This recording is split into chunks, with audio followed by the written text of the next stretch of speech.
attack.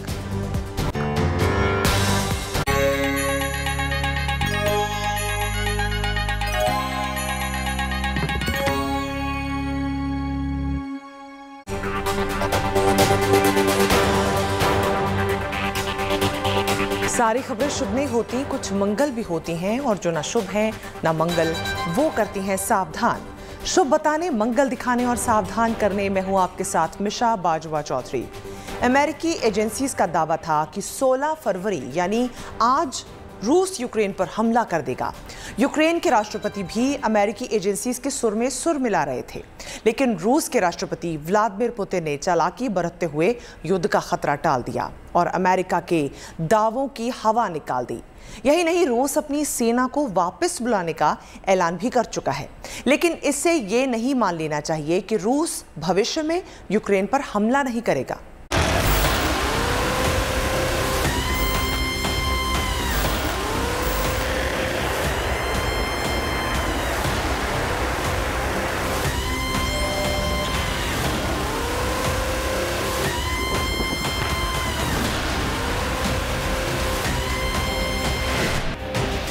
रूस और Ukraine की तनातनी के बीच फिलहाल महायुद्ध का खतरा टल गया है और रूस ने यूक्रेन सीमा से सैनिकों की वापसी का ऐलान भी कर दिया है। लिहाजा रूस के सैनिक अपने बेस कैंप में वापस लौटने लगे हैं।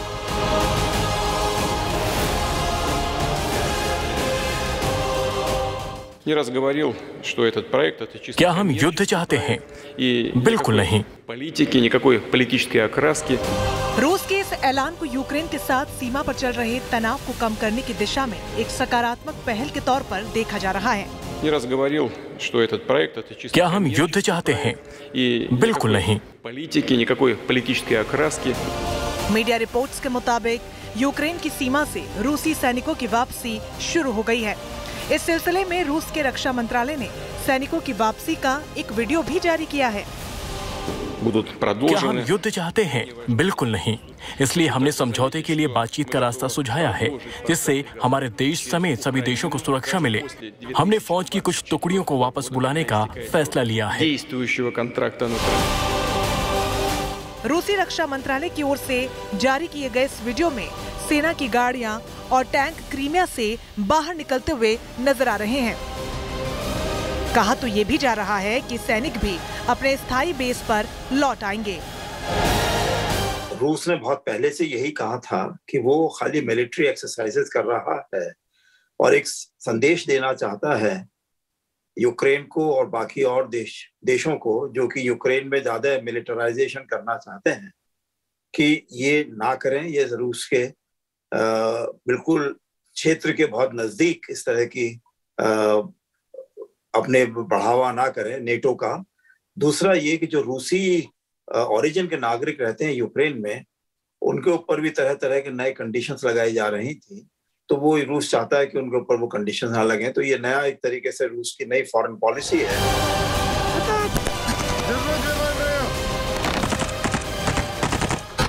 बता दें, यूक्रेन को घेरने के लिए रूस ने जबरदस्त व्यूह रचना की थी। रूस ने यूक्रेन को तीनों तरफ से घेर लिया था। सैटेलाइट तस्वीरों में साफ देखा जा सकता है कि रूस ने कैसे यूक्रेन की सीमा पर लाखों की तादाद में फौज तैनात कर दी थी। इन तस्वीरों में बेलारूस, क्रीमिया और पश्चिमी रूस में सेना की व्यूह की रचना साफ नजर आ रही थी। तस्वीरों में सैनिकों की कई और बटालियनों, हेलीकॉप्टरों और बम बरसाने वाले विमानों को भी साफ देखा जा सकता है।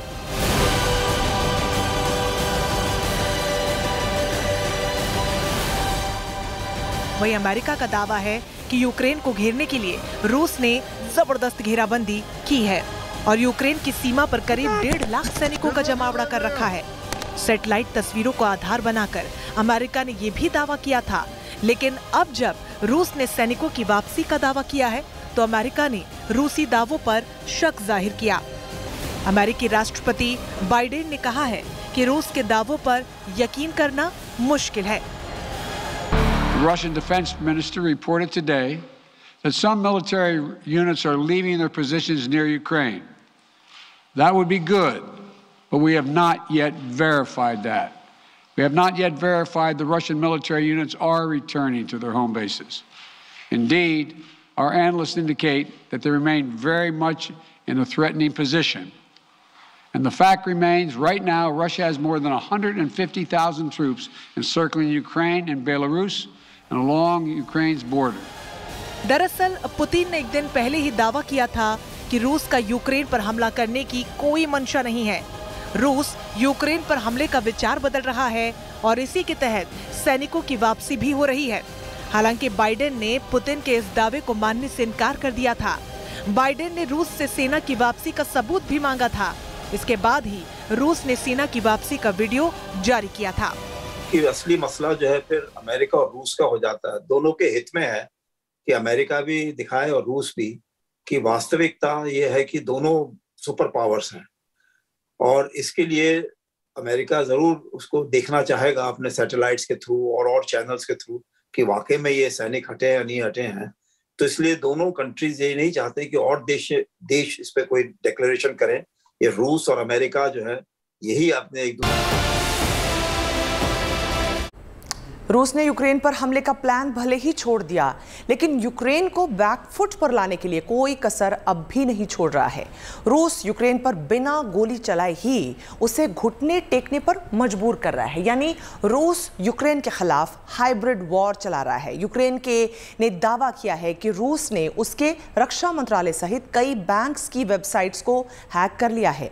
हालांकि रूस ने यूक्रेन के इन दावों को बेबुनियाद बताया है।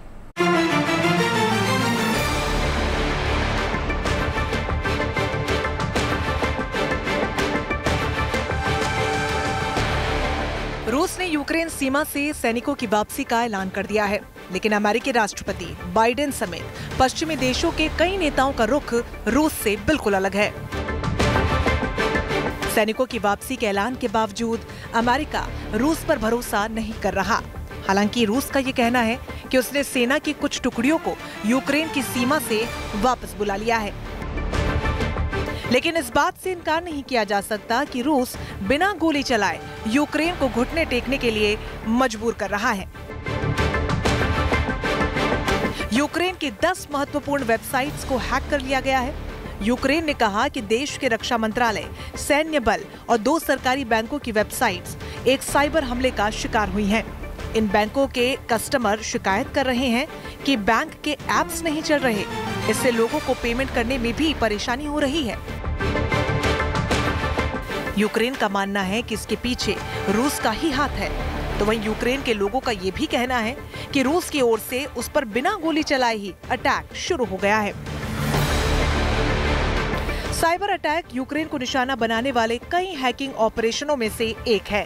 यह हमला तब हुआ जब यूक्रेन पर रूसी हमले की आशंका बनी हुई है। हालांकि रूस ने यूक्रेन के इन तमाम आरोपों को बेबुनियाद बताया है। वो तो मैंने सुना नहीं है कि रूस मानेगा इस तरह की बात को कि वहां से किसी तरह साइबर अटैक्स हो रहे हैं, और इसमें समय लगेगा अमेरिका को, यूक्रेन को और सब देशों को मालूम करने में कि साइबर अटैक्स कहाँ से हो रहे हैं। लेकिन एक ये चिंता जरूर बनी रहती है कि हाइब्रिड वॉरफेयर आजकल की एक रियलिटी है। देखिए, हम चीन के साथ में किसी वॉरफेयर में नहीं भी हैं, लेकिन बॉम्बे में हमारी पावर ट्रांसमिशन लाइन सब फेल हो गई थी और उसमें बार बार यही कहा गया है कि शायद जो है इसमें चीन का हाथ था। तो हो सकता है कि इसमें हाइब्रिड वॉरफेयर का भी इसमें शंका नहीं मिटाई जा सकती है। यूक्रेन पर हुए साइबर अटैक को डिस्ट्रीब्यूटेड डिनायल ऑफ सर्विस हमला बताया जा रहा है। इसका मतलब है कि किसी सर्वर को टारगेट कर उस पर इंटरनेट डेटा की बाढ़ ला देना, ताकि सामान्य तौर पर आने वाला डेटा बाधित हो जाए। दरअसल रूस यूक्रेन को आर्थिक रूप से कमजोर करना चाहता है। हालांकि यूक्रेन पूर्वी यूरोप के गरीब देशों में से एक है जिसकी इकोनॉमी काफी कमजोर है। रूस की रणनीति है कि सेना को तैनात कर तनाव बनाए रखा जाए, ताकि दूसरे देशों के निवेशक वहां से निकलने लगें और यूक्रेन की इकोनॉमी ही ठप हो जाए। दरअसल यूक्रेन ने अपना कारोबार रूस की बजाय यूरोप के साथ बढ़ा लिया है, जिसकी वजह से भी रूस यूक्रेन से नाराज है। हालांकि यूक्रेन पर पहली बार साइबर अटैक नहीं हुआ। जनवरी में भी यूक्रेन पर साइबर अटैक हुआ था। तब 70 वेबसाइट्स ने काम करना बंद कर दिया था। उस समय भी यूक्रेन ने रूस पर आरोप लगाया था।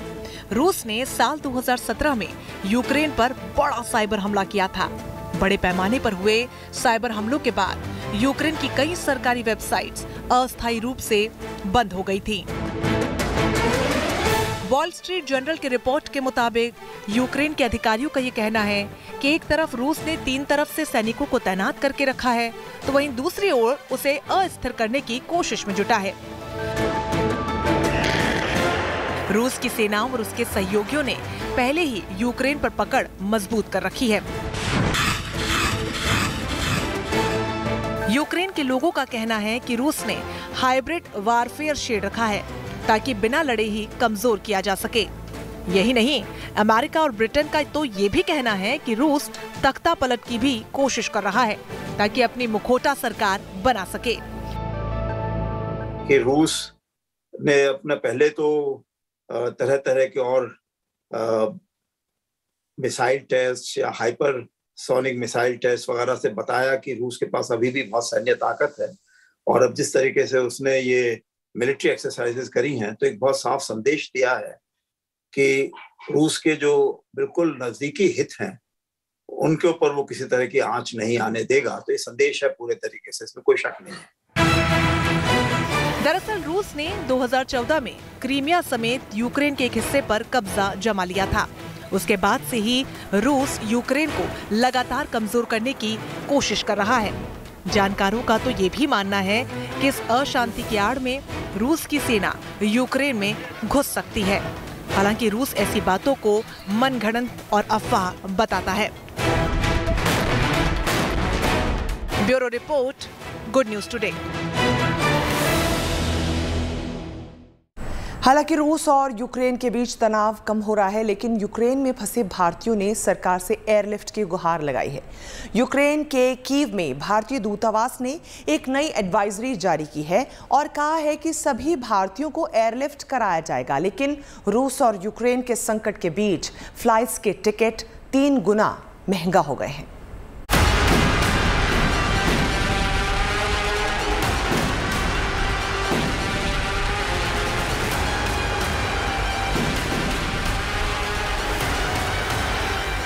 यूक्रेन में फंसे भारतीयों ने सरकार से लगाई गुहार।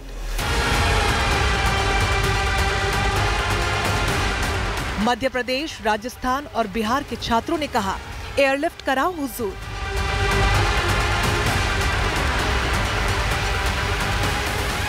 यूक्रेन में फंसे भारतीयों की मदद के लिए सरकार ने बनाए कंट्रोल रूम।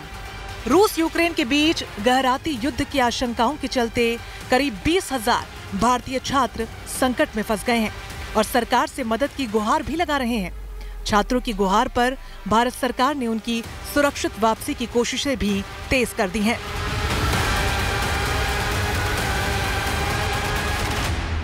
जानकारी के मुताबिक केंद्र सरकार ने विदेश मंत्रालय के साथ ही यूक्रेन में मौजूद भारतीय दूतावास में भी स्पेशल कंट्रोल रूम बनाया है, जो यूक्रेन में मौजूद भारतीय नागरिकों की हर समस्या सुलझाने में मदद करेंगे। साथ ही सरकार ने दोनों देशों के बीच ज्यादा से ज्यादा उड़ानों का इंतजाम करने का भी भरोसा दिया है।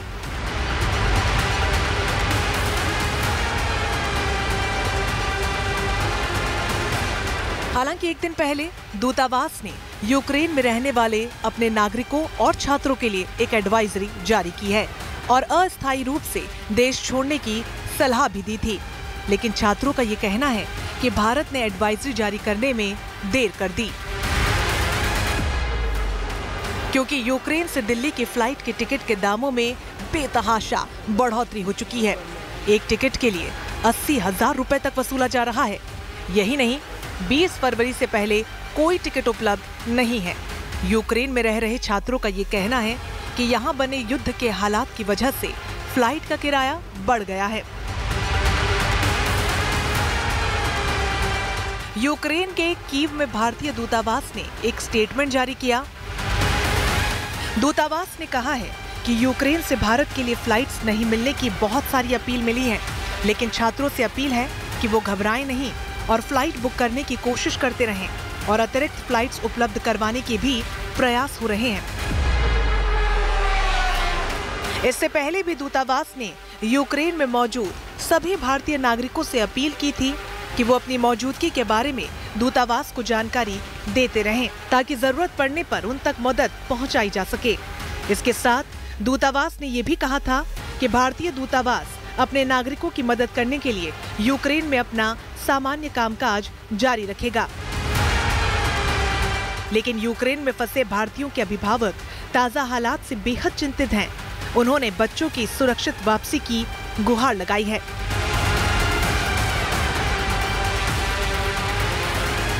इंडियन गवर्नमेंट से हम यहाँ माननीय जिलाधिकारी महोदय को ज्ञापन देने आए थे कि वो प्रधानमंत्री महोदय को त्वरित जो है मेल करें और यहाँ की वेदना को, यहाँ की पीड़ा को वहाँ तक पहुँचाएं, ताकि वहाँ से जो स्टूडेंट फंसे हुए हैं उनको या तो अगर ऐसी आपदा की स्थिति है तो एयरलिफ्ट कराने की व्यवस्था भारत सरकार कराए। चाहते तो हम यही है कि या तो बच्चे वहाँ पर सेफ रहें या ऑनलाइन क्लासेस कर दी जाए ताकि हम बच्चों को इंडिया बुला सकें। अलीगढ़ ही नहीं, वडोदरा के छात्र भी यूक्रेन में पढ़ाई करने पहुंचे हैं। उनके अभिभावक भी अपने बच्चों की सुरक्षा को लेकर बेहद परेशान हैं। यूक्रेन के राष्ट्रपति ने कुछ अनाउंस किया है कि ऑन 16 यानी बुधवार के दिन युद्ध होगा, ऐसा एक डिक्लेयर। इसलिए इंडियन एम्बेसी ने भी एक लेटर जारी किया है वहाँ पे स्टूडेंट को कि आप अपने घर जा सकते हो, यहाँ पे स्थिति ख़राब है, ऐसे करके एक इंडियन एम्बेसी ने लेटर्स दिया है। सो वहाँ के स्टूडेंट और मेरी बेटी ये सारे सब मिलके आज सुबह में बैठे थे। वो थोड़े चिंतित है, बट ऐसे मन बनाए रखे कि यहाँ से वो बॉर्डर वो 1200 किलोमीटर दूर है, वो इनका जो कॉलेज है वहाँ से ऐसे कोई दिक्कत नहीं है। बट इन लोगों को वॉर का इतना, यानी वहाँ पे भी इतना मीडिया और न्यूज़ चल रहा है, तो वहाँ की पब्लिक भी थोड़ी चिंतित है। मेरी इंडियन एम्बेसी से यही और इंडियन गवर्नमेंट से भी यही मेरी रिक्वेस्ट है कि बच्चों को एयरलिफ्ट करके वापस बुला दिया जाए, क्योंकि फर्स्ट ईयर के बच्चे हैं, 16-17 ईयर्स के बच्चे छोटे हैं, डर चुके हैं बच्चे, क्योंकि कंटिन्यूसली यहाँ से पेरेंट्स के मैसेज जा रहे हैं, वहाँ से भी उनको कहीं से पता चल रहा है कि ये सब कंडीशन हो रही है। तो बच्चे काफ़ी डरे हुए हैं और घबराए हुए हैं कि हम कब वापस जाएंगे।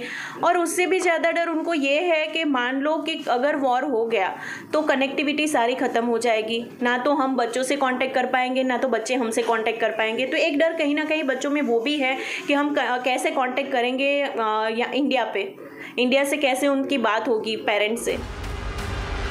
फिलहाल यूक्रेन में 20,000 से ज्यादा भारतीय रहते हैं। उनमें से ज्यादातर संख्या में वहां रहने वाले भारतीय छात्रों की है, जो मेडिकल, इंजीनियरिंग समेत दूसरे विषयों की पढ़ाई कर रहे हैं। इसमें से ज्यादातर छात्र आंध्र प्रदेश, तेलंगाना, केरल, पंजाब और राजस्थान से हैं। हालांकि यूक्रेन संकट से पहले भारत सरकार कई मौकों पर कई बड़े ऑपरेशंस को अंजाम दे चुकी है और अपने नागरिकों को एयरलिफ्ट करवा चुकी है। ऐसे में यूक्रेन में फंसे भारतीयों को धैर्य रखने की आवश्यकता है। भारत सरकार सबकी सुरक्षित वापसी के लिए जोर शोर से कोशिश में जुटी हुई है। Bureau report, good news today. अंतर्राष्ट्रीय बाजार में कच्चे तेल के दामों में लगातार बढ़ोतरी हो रही है। इसकी एक वजह रूस और यूक्रेन के बीच चल रहे तनाव को भी माना जा रहा है, लेकिन जानकारों का क्या कहना है, सुनिए। केवल यूक्रेन रशिया क्राइसिस की वजह से ही कच्चे तेल के दामों में इतनी बढ़ोतरी नहीं हो रही। लगातार पिछले कई महीनों से कच्चे तेल का दाम अपने अपर ट्रेंड पर है और यूक्रेन रशिया क्राइसिस के आने से पहले भी हमने $90 प्रति बैरल का ये लेवल देख लिया था, यानी कि 7 साल की ऊंचाई के करीब ऑलरेडी कच्चा तेल ट्रेड करता हुआ नजर आ रहा था। क्योंकि कच्चे तेल के दाम में बढ़ोतरी के 3 बड़े कारण हैं। एक, यूक्रेन रशिया क्राइसिस, दूसरा फंडामेंटल्स और तीसरा ईरान डील, जिसके ऊपर बहुत सी चीज़ें अभी डिपेंड करती हैं। अगर यूक्रेन रशिया के क्राइसिस में कुछ ईज और होता है और पूरी तरीके से ये सिचुएशन रिजॉल्व भी हो जाती है, तो आपको अगर रिस्पाइट मिलेगा क्रूड ऑयल प्राइसेस के $96 प्रति बैरल के लेवल से, तो हद से $3 से $5 प्रति बैरल का देखने को मिल सकता है।